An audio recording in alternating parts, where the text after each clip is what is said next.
നമ്മൾ ഇതുവരെ ചാനലിൽ ചെയ്ത സിനിമകളിൽ എല്ലാവർക്കും ഇഷ്ടപ്പെട്ട 3 സിനിമകളാണ് നമ്മൾ ഇന്നിവിടെ പരിചയപ്പെടാൻ പോകുന്നത്. ഈ സിനിമകളുടെ എക്സ്പ്ലനേഷൻ എല്ലാം ചാനലുണ്ട്, അല്ലാത്തവർക്ക് ഡൗൺലോഡ് ചെയ്ത് കാണാം. ഇതിൽ ആദ്യത്തെ സിനിമ ഡൈങ് ടു സർവൈവ്. ചൈനയിൽ ക്യാൻസർ ബാധിച്ച ആളുകൾക്ക് ഒരു മാസത്തേക്ക് ക്യാൻസറിനെതിരായിട്ടുള്ള മരുന്ന് കഴിക്കണമെങ്കിൽ ചൈനയിൽ 40,000 രൂപയാണ് ചെലവ് വരുന്നത്. അതിന്റെ കാരണം ഒരൊറ്റ കമ്പനി മാത്രമാണ് ചൈനയിൽ ഈ മരുന്ന് വിൽക്കുന്നത്. അവർക്കല്ലാതെ മറ്റൊരു കമ്പനികൾക്കും മറ്റാർക്കും ഈ മരുന്നുകൾ പുറത്തിറക്കാൻ പറ്റില്ല. അതുകൊണ്ട് തന്നെ രോഗികളാകെ പൊറുതിമുട്ടിയിരിക്കുക. എന്നാൽ ഇതേ ഫലം ലഭിക്കുന്ന ഇതേപോലെയുള്ള മരുന്ന് നമ്മുടെ ഇന്ത്യയിലും വിൽക്കുന്നുണ്ട്.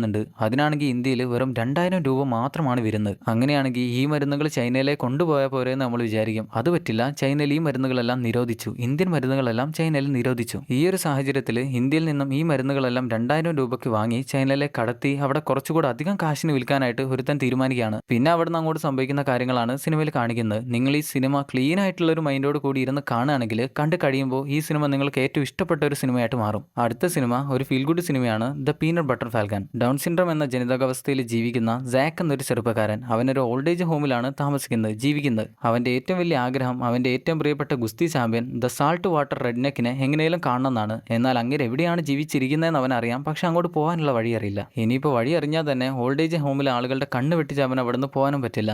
ഈ സിനിമയിൽ കുറച്ച് കഴിഞ്ഞാൽ ഒരു ക്യാരക്ടറും കൂടെ വരാനുണ്ട്. ഈ സിനിമയിൽ ഏറ്റവും പ്രധാനപ്പെട്ട ക്യാരക്ടർ തന്നെയാണത്. എന്നാൽ ഞാൻ അതും കൂടെ പറഞ്ഞാൽ സിനിമ കാണുമ്പോൾ പിന്നെ നിങ്ങൾക്കൊരു രസം ഉണ്ടാവില്ല. സിനിമ തുടങ്ങുമ്പോൾ തന്നെ നമ്മൾ പിടിച്ചിരുത്തും, പിന്നെ അവസാനിക്കുന്നവരെ നമ്മൾ ആ ഒറ്റ ഇരിപ്പിലായിരിക്കും സിനിമ കണ്ടു തീർക്കുക. എന്തോ നമ്മൾ ഈ സിനിമയിലേക്ക് ഇറങ്ങിച്ചെല്ലുന്ന പോലെ നമുക്ക് തോന്നും. അടുത്ത സിനിമ ബലൂൺ.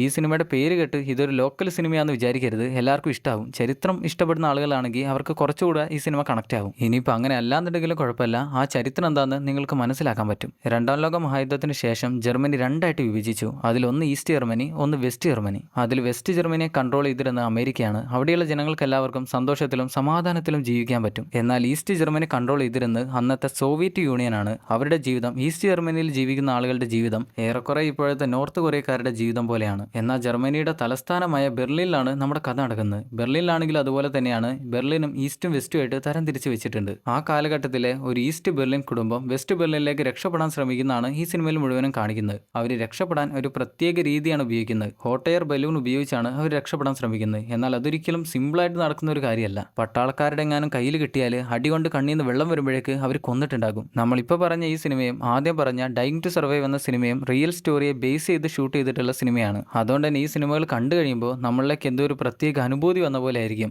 ഈ സിനിമകളെല്ലാം നിങ്ങൾ കണ്ടിട്ട് ഇഷ്ടപ്പെട്ടില്ലെങ്കിൽ ഈ കമന്റ് ബോക്സിൽ തന്നെ വന്ന് നിങ്ങൾക്ക് എന്നെ എന്തെങ്കിലും പറയാം. എന്നാൽ പിന്നെ അടുത്ത വീഡിയോയിൽ കാണാം. ടാറ്റ.